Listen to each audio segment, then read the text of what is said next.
is the Bahamas Tonight, the Northern Edition. Good evening, all. I'm Shasheena Rolle. As always, it is so great to have you with us.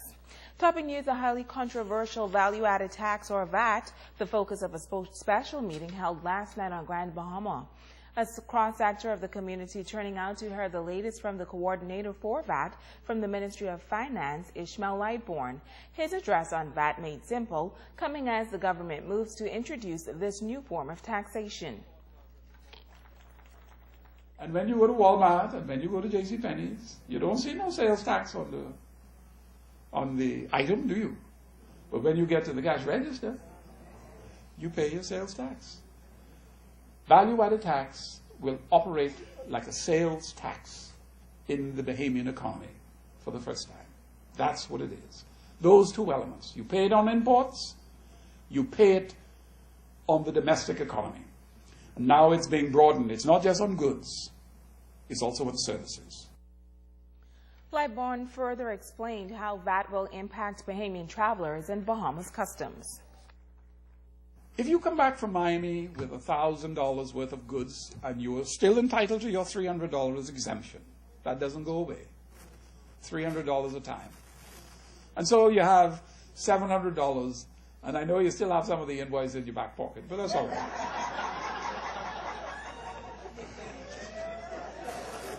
I ain't gonna go there tonight. So you have $700 of taxable income or taxable supplies, okay? Let's say you have to pay 20% of custom duties and 15% on VAT. That's all it is. It's no big deal for a consumer. You got to pay it. But the reality is there will be no difference at the border for you under the custom duty regime and coming back with your goods than it would be for you under value-added tax.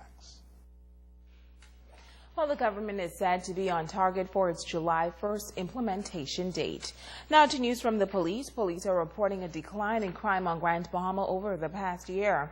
And nowhere is it more evident than East Grand Bahama. Police say there are no significant issues when it comes to crime in Sweetings Key, yet Commissioner of Police Ellison Greenslade says they have received numerous requests for officers to be stationed in that eastern community.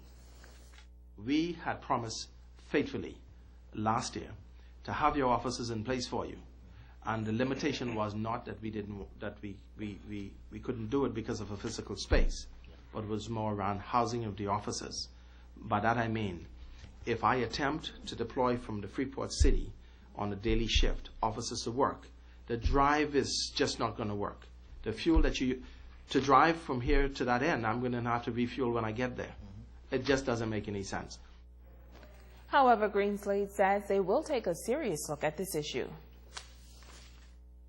Mr. Seymour has been asked by me to find properties that can be leased so that we can sign up on those lease holdings. And I brought back for you today several for Abaco and for Grand Bahama. And in those leases might be properties in the east.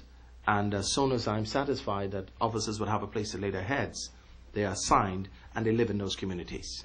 I think today we are up as far as High Rock. And that is because we do own one or two little police houses in that area. And some officers are from the neighborhood who have built their own homes and have moved into their own places. And they live in their communities. So we're supporting fully Sweetings Key and our people in the east. Now, also from police tonight, officers are still looking for leads into the murder of 47-year-old Anthony Kyle Welsh. The American businessman was found stabbed to death at his residence on Albacore Drive in Lukai last Friday night. Police are asking anyone with any information that could assist with this investigation to contact 350-3107 or 8-911-919 or call your nearest police station. And in the wake of Welsh's murder yesterday, the U.S. Embassy in Nassau issued an advisory to U.S. citizens residing in and traveling to the Bahamas to be aware of their surroundings and remain on heightened alert to avoid being a victim of crime. Tonight, a mother in urgent need of a medical procedure is hoping to touch the hearts of the nation. In this report, the mother and her children are making an appeal for help. Joan Davis-Roll has this story. For this little girl, oblivious to the seriousness of her mother's condition, keeping count while skipping rope is perhaps her greatest challenge. But for her mother, Karen Rolle, her number one concern, her heart some days skipping a beat. You see, Karen was recently diagnosed with a heart disease. According to a document bearing the letterhead of the Public Hospital Authority Princess Margaret Hospital, she has a condition called aortic stenosis with hypertension and is in dire need of an aortic valve replacement.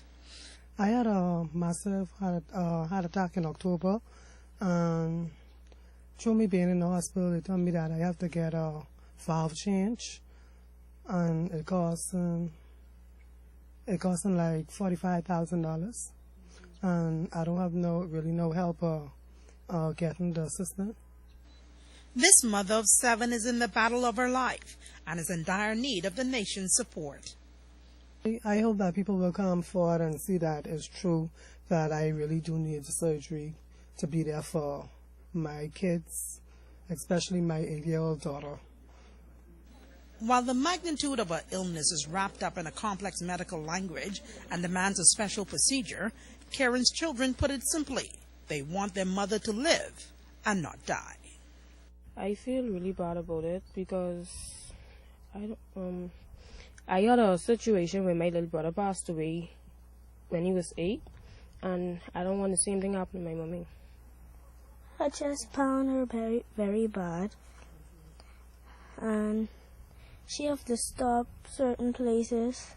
I want to stay around until I grow up and get a job. We really like for her to be there, to see us grow older, be grown men and women. I just want her to be happy. I just want us to be happy.